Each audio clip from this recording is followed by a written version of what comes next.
Hello student, आज हम स्त्री शिक्षा के विरोधी कुतर्क व खंडन पार्ट 3 पढ़ने जा रहे हैं, जिसमें लेखक कहता है कि वेदों को प्राय सभी लोग हिंदू जो लोग हैं वे ईश्वर द्वारा रचित मानते हैं। हिंदू लोग ईश्वर की रचना मानते हैं। और तो लेखक कहता है कि ईश्वर तो वेद मंत्रों की रचना कर ले और उसका जो दर्शन है विश्व की सर्वश्रेष्ठ स्त्रियों से करा ले, और हम आज की स्त्रियों को अक्षर ज्ञान कराना भी पाप समझें, तो ये कहाँ की नीति है। अब हम इसका उदाहरण देते हुए कहते हैं कि शीला और विद्या आदि ये विदुषी स्त्रियां थीं और ये बड़े बड़े पुरुषों से इनका आमना सामना हुआ था। और इसी तरह सारंगधर पद्धति में उनकी कविता के नमूने अर्थात उदाहरण भी मिलते हैं। इतना ही नहीं, इसके अलावा बौद्ध धर्म का जो त्रिपिटक जो है उसके अंतर थेरी गाथा में भी सैकड़ों जो स्त्रियां हैं उन्होंने पद रचना की है, तो उनको हम अनपढ़ नहीं कह सकते। जिस भारत में कुमारिकाओं को चित्र बनाने की, कुमारिकाओं को अविवाहित महिलाओं को चित्र बनाने की, नाचने की, गाने की, फूल चुनने और हार गुथने आदि पैर मलने तक की कला सीखने की अगर उस समय आज्ञा थी, तो क्या उन्हें पढ़ने लिखने की आज्ञा नहीं होगी? लेखक का ऐसा मानना है। तो हम कैसे कह दें कि उस समय ज़माने की महिलाएं जो पढ़ी लिखी नहीं थी। कौन भी कि मुँह से ऐसी बात निकालेगा, तो कोई भी ऐसी मुँह से बात नहीं निकालनी चाहिए किसी को। तो आगे की पंक्तियों में कवि कहता है कि लेखक कहता है कि मैं और उदाहरण देते हुए कहता हूँ कि अत्रि की पत्नी धर्म पर व्याख्यान देते हुए घंटों समय बिता देती थी।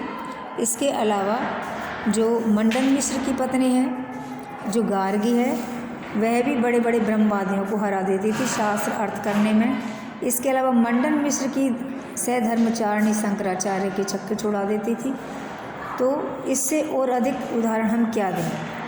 तो यह सब पापी पढ़ने का, लेकिन जो स्त्री शिक्षा के विरोधी हैं वो कहते हैं कि ये सब पापी पढ़ने का ही दुराचार है। अगर वे नहीं पढ़ती तो वे पुरुषों का मुकाबला नहीं करती, इसलिए वो ऐसा मानते हैं कि स्त्रियों के लिए पढ़ना तो जहर के समान है और पुरुषों को ही पढ़ना चाहिए जो अमृत का घूंट है, और अमृत के घूंट का जो पान है वो पुरुषों को ही करना चाहिए।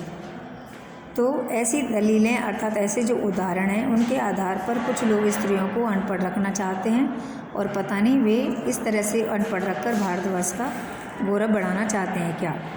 अब लेखक कहता है कि मान लीजिए पुराने ज़माने में भारत की एक भी स्त्री पढ़ी लिखी नहीं थी, तो लेखक का मानना है कि अगर उस समय ऐसी ज़रूरत नहीं थी, पढ़ाने की ज़रूरत ना समझी गई हो, पर आज तो है, इसलिए हमें पढ़ाना चाहिए।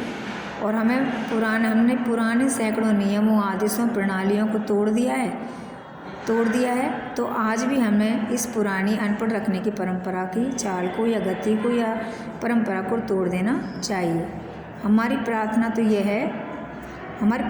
है कि स्त्री शिक्षा के विपक्षियों को क्षण भर के लिए भी इस कल्पना को अपने मन में स्थान नहीं देना चाहिए। और पुराने ज़माने में यहाँ की स्त्रियाँ अनपढ़ थी अथवा उन्हें पढ़ने की आज्ञा नहीं थी। तो लेखक कहता है कि हम एक और उदाहरण देते हैं।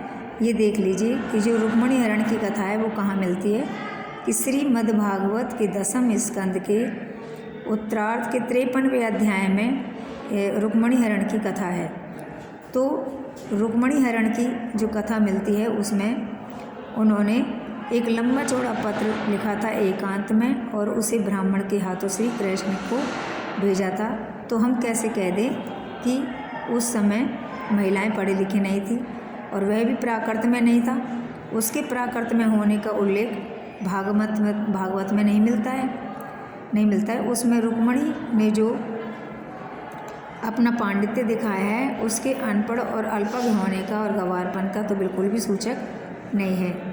तो पुराने ढंग के पक्के सनातन जो धर्म का सहारा लेने वाले हैं, और नाटकों की अपेक्षा भागवत को तो फिर अधिक महत्व दिया जाना चाहिए, क्योंकि भागवत तो नाटकों से पहले की रचना है। तो इस दशा में यदि उनमें से कोई भी ये कहे कि सभी